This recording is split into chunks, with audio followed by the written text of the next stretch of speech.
Jadi Genshin Impact bentar lagi ada update besar di patch 6 Note Grey.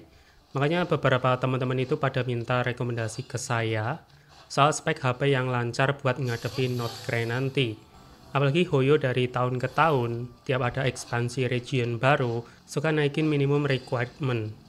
Mungkin buat player PC atau konsol nggak begitu risau ya, tapi buat user mobile, ini tuh paling berasa impact-nya. Terlebih bagi teman-teman yang main Genshin Impact di HP spek mewah, mepet ke bawah. Nah, buat ngejawab hal tersebut, kalau dari saya pribadi, tahun ini untuk chipset low-end itu udah saya eliminasi semua, termasuk Helio G99, G100, G200, Dimensity 6000 series, ataupun Snapdragon seri 700 ke bawah.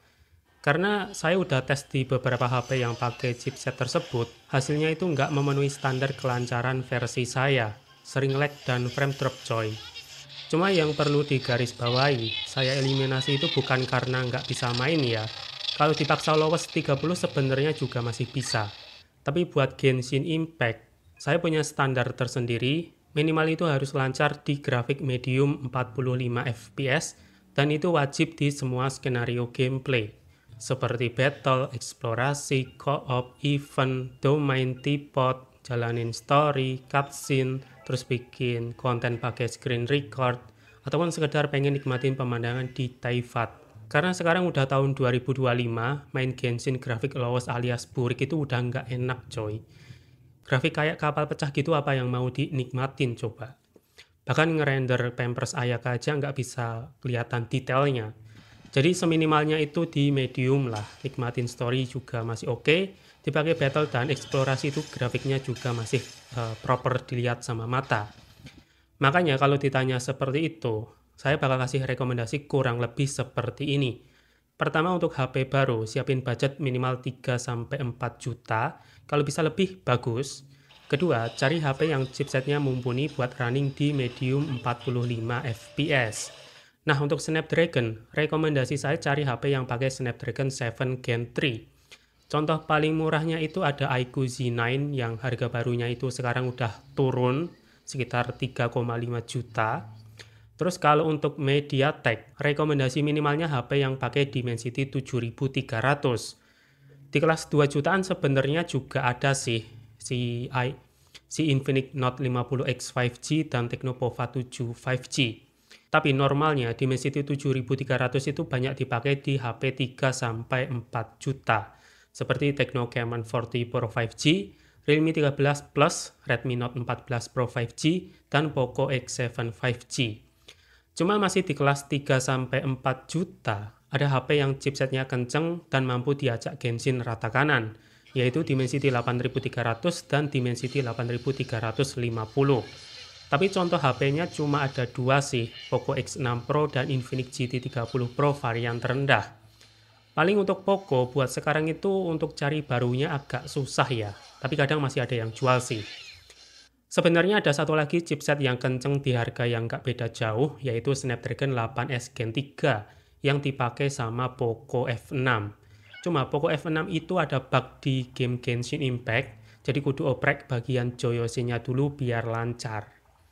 Nah, kalau budget teman-teman itu lebih dari 4 juta, tapi nggak mau yang over dari 5 juta, buat main Genshin Impact, bahkan game berat lainnya itu, rekomendasi saya ada di Infinix GT30 Pro yang versi tertinggi, terus ada Poco X7 Pro yang pakai Dimensity 8400, atau cari diskonan iQOO Neo 10 yang pakai Snapdragon 8S Gen 4.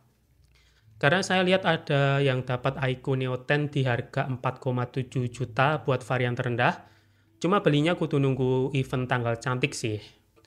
Plusnya, iQOO Neo 10 itu bisa pakai interpolasi frame rate. Walau terkesan gimmick, tapi kalau dilihat mata langsung itu tetap ada perbedaan. Soalnya saya juga ada Infinix GT20 Pro yang pakai Dimensity 8200, dia itu ada fitur interpolasi di game Genshin Impact itu sampai 120 fps. Yang pasti sebagian besar chipset yang saya sebutin barusan itu udah pernah saya tes buat main Genshin Impact ya. Makanya saya berani rekomendasi ke teman-teman buat ngejawab pertanyaan di awal. Review beberapa HP-nya juga udah tayang dan masih sangat relevan dijadiin acuan buat ngadepin patch Note Grey mendatang. Oh ya, pesan saya sih tetap beli fan cooler ya. kalau main Genshin Impact atau game berat lain dalam waktu yang lama, biar nggak kena limit. Karena kita nggak usah pura-pura bodoh lah, yang namanya game berat, di device yang kenceng hasilnya ya panas, dan kalau panas performanya diturunin. Sama itu juga bikin baterainya cepat habis. Makanya saran ketiga dari saya, pertimbangkan yang namanya fitur seperti cooling system atau bypass charging. Untuk cooling system mungkin di HP 3 jutaan zaman sekarang itu udah pada punya sih, 2 tahun terakhir ya. Kalau nggak Graphite ya vapor chamber. Tinggal ukurannya aja yang bisa macam-macam tiap produk, tapi intinya makin gede area coolingnya, itu makin bagus juga buat penyebarannya. Paling yang agak susah buat sekarang itu bypass charging, karena nggak semua brand itu punya. Cuma ini sesuaikan aja sama kebutuhan teman-teman, kira-kira butuh atau nggak main game sambil colok charger.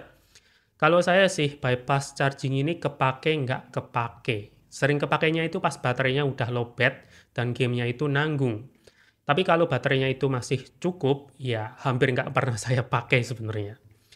Oke, begitulah sedikit sharing rekomendasi spesifikasi HP yang minimal lancar buat ngadepin patch Not Grey di update Genshin mendatang.